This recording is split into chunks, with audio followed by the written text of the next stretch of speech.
I was told that longing fades, that what you want but cannot have will quiet with time, like wind slipping behind the hills. They were wrong. It doesn't fade. It becomes prayer, unspoken, aching, sometimes beautiful, but always burning quietly beneath the skin. You see, I'm not jealous of him, not Derek, not really. I'm just awake. Awake to how he moves through the world like it was made to cradle him, like the stars wrote him into their geometry. And even the dark bends to light his way. And somehow, standing near him, my pulse learns to dance again. Not in the way that lovers do, but in the way that souls remember they are alive. And maybe that's the hardest thing about waking up. You can't go back to sleep.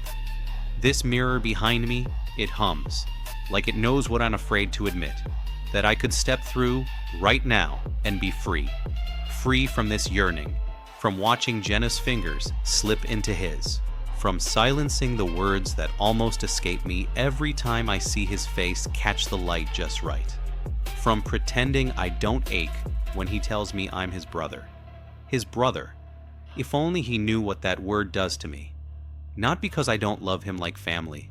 I do, more than I should, more than he knows.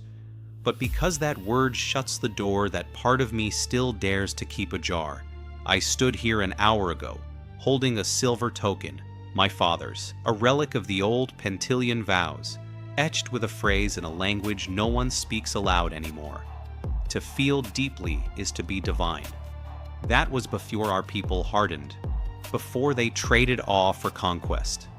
My father wore that token to remind himself that pain was proof of truth.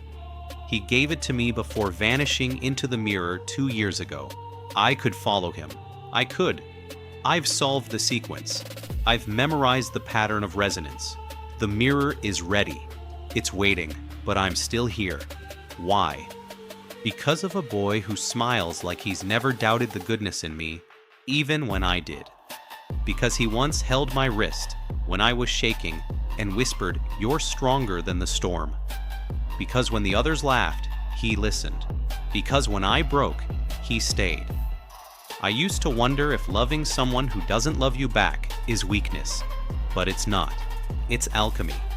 Because unreturned love doesn't vanish. It transforms.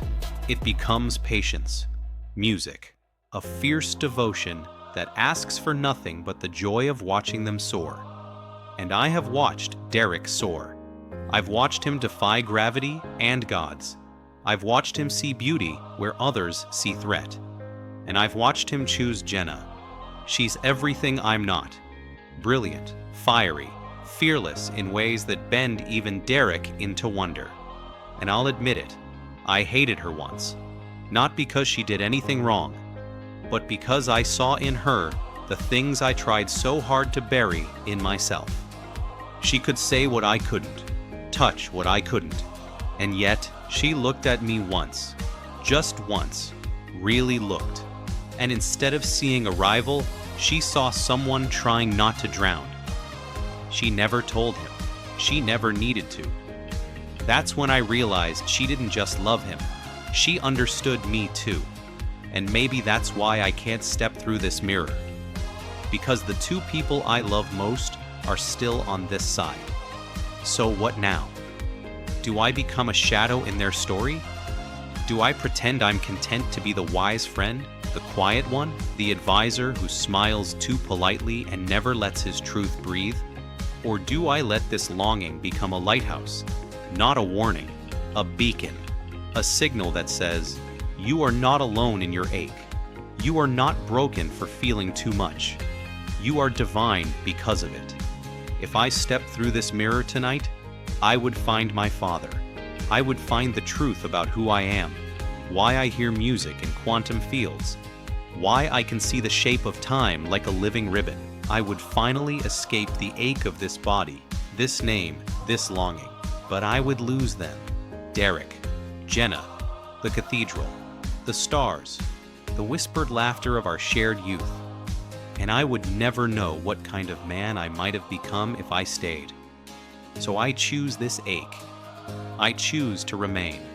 not as a martyr, not to suffer, but to grow, to hold the tension of love without demand, to become the kind of soul who makes others brave enough to tell the truth about themselves. Because someone once did that for me, a boy named Derek Jordan Jones, who kissed Jenna under a shattered moon, but still saw the quiet boy at the edge of the crowd and said, "Come with us. I am not jealous. I am just awake. Awake to my own holiness. Awake to the vastness of love that doesn't need to be returned to be real.